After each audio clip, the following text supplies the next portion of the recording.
Praise the Lord. இன்றைய நாளிலும் ஆண்டவர் நம்மோடு இடைபடுகிற வார்த்தை சங்கீதம் 103:6. ஒடுக்கப்படுகிற யாவருக்கும் கர்த்தர் நீதியையும் நியாயத்தையும் செய்கிறார். ஆமேன். அன்பான தேவனுடைய பிள்ளைகளே, ஆண்டவர் ஒடுக்கப்படுகிற மக்களுக்கு நீதியையும் நியாயத்தையும் செய்கிறார். ஒருவேளை இன்றைய நாளிலும் நீங்கள் ஒரு பெரிய கஷ்டத்தோடு கூட மன கஷ்டத்தோடு இருக்கலாம். எனக்கு ஏன் நீதி இல்லை, எனக்கு ஏன் நியாயம் கிடைக்கல அப்படின்னு சொல்லிட்டு வருத்தத்தோடு காணப்படலாம். கூட உள்ளவங்களால் நெருக்கப்படலாம், ஒடுக்கப்படுத்தப்படலாம்.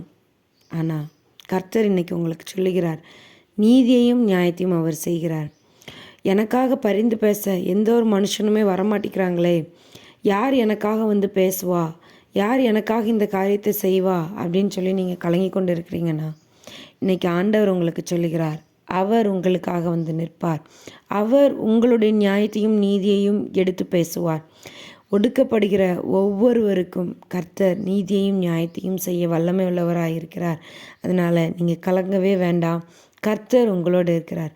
கர்த்தர் உங்களோடு இருக்கிறாரா அப்படிங்கிறத மட்டும் நீங்கள் அனுதின வாழ்க்கையில் பாதுகாப்பாக பார்த்துக்கோங்க. ஏன்னா நம்மளுடைய செயல்பாடுகளினால் நம்முடைய பாவங்களினால் ஆண்டவர் துக்கப்படுத்தணும்னா பரிசுத்த ஆவியானவர் நம்மளை விட்டு கடந்து போய் விடுவார்.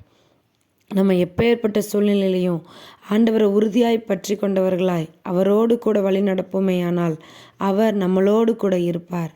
நமக்கு உண்டான நியாயத்தையும் நீதியையும் அவர் நமக்காக கேட்பார். அதனால் நீங்கள் கலங்க வேண்டிய அவசியமே இல்லை. அனுதினமும் ஆண்டவரோடு உள்ள உறவில் உறுதியாய் தரித்து நில்லுங்க. உங்களுக்குள்ள நியாயத்தை உங்களுக்காக கேட்க உங்களுடைய தேவன் வருகிறார். அதனால் நீங்கள் கவலைப்பட வேண்டாம். நியாயத்தையும் நீதியையும் கர்த்தர் உங்களுக்கு செய்வார். God bless you.